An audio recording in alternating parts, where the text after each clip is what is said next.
Bismillahirrahmanirrahim. Assalamualaikum warahmatullahi wabarakatuh. Halo semuanya, saya Indri Andini, mahasiswi dari Universitas Islam Negeri Sumatera Utara, Fakultas Ekonomi dan Bisnis Islam, Prodi Ekonomi Islam. Pada video kali ini, saya akan membahas materi mengenai teori produksi pertanian, yang mana video ini saya peruntukkan untuk memenuhi tugas mata kuliah Ekonomi Pertanian, yang mana mata kuliah ini diampu oleh Bapak Muhammad Fajri, STP MSI. Pada pembahasan kali ini, ada beberapa hal yang perlu diketahui. Yang pertama, definisi produksi dan juga produksi pertanian. Yang kedua, satuan di dalam produksi pertanian.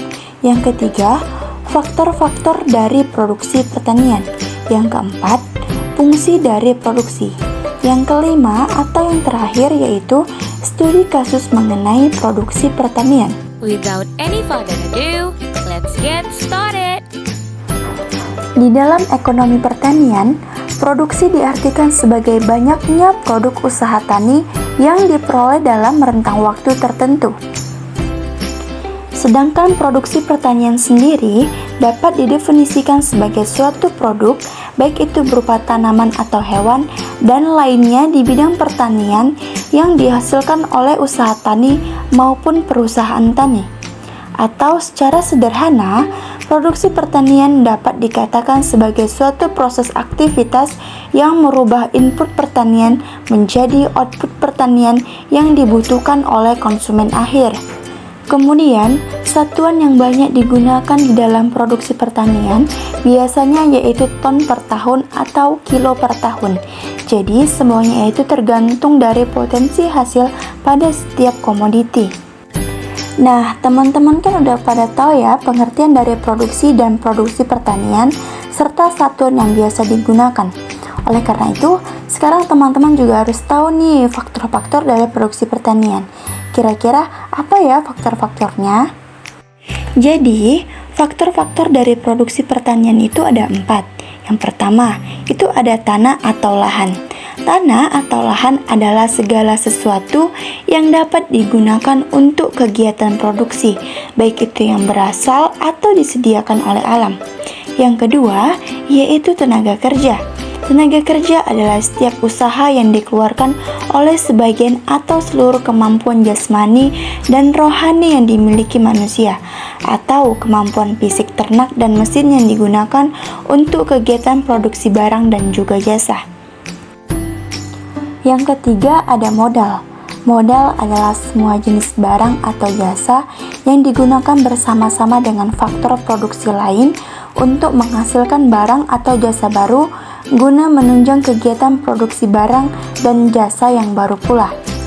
Yang keempat atau yang terakhir yaitu keahlian. Keahlian adalah kecakapan tata laksana atau kewirausahaan yang berperan dalam mengelola faktor produksi tanah, tenaga kerja, dan juga modal pada kegiatan produksi barang atau jasa. Berikutnya yaitu ada fungsi dari produksi. Fungsi produksi adalah suatu fungsi yang menggambarkan hubungan fisik atau teknis antara jumlah penggunaan input dan jumlah output yang dihasilkan. Fungsi produksi ini pada dasarnya digunakan untuk menunjukkan hubungan teknis yang merubah faktor produksi atau sumber daya menjadi produk atau komoditi. Secara umum, persamaan matematik untuk sebuah fungsi produksi atau FR adalah Y sama dengan fungsi dikali X, di mana Y merupakan hasil produksi atau output, sedangkan X merupakan jumlah faktor produksi atau input yang digunakan. Studi kasus yang saya ambil mengenai produksi pertanian yaitu terdapat pada Jurnal Sosial Ekonomi dan Kebijakan Pertanian volume 3 nomor 2 tahun 2019 dengan judul Analisis faktor-faktor yang mempengaruhi produksi usaha tani buncis di Gabungan Kelompok Tani Lembang Agrik Kabupaten Bandung Barat. Tujuan penelitian pada jurnal ini yaitu untuk menganalisis faktor-faktor yang mempengaruhi produksi terhadap jumlah produksi usaha tani buncis di Gabungan Kelompok Tani Lembang Agri. Adapun faktor-faktor produksi yang mempengaruhi produksi tersebut yaitu meliputi luas lahan, tenaga kerja, modal, pupuk, pestisida, dan juga benih. Pada jurnal ini dinyatakan bahwasannya faktor produksi baik itu luas lahan, tenaga kerja, modal, pupuk, pestisida, dan benih secara bersama-sama berpengaruh nyata terhadap produksi buncis dengan koefisien determinasi sebesar 0,837.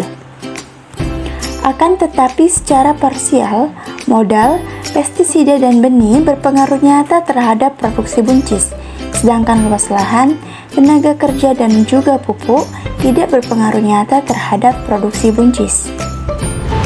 Nah teman-teman, itu tadi penjelasan dari saya mengenai materi teori produksi pertanian beserta studi kasus yang berkaitan dengan materi tersebut. Jadi, demikianlah penjelasan dari saya. Semoga apa yang saya sampaikan dapat bermanfaat bagi kita semua. Saya mohon maaf apabila masih banyak kekurangan. Saya akhiri, wabillahi taufiq wal hidayah. Wassalamualaikum warahmatullahi wabarakatuh.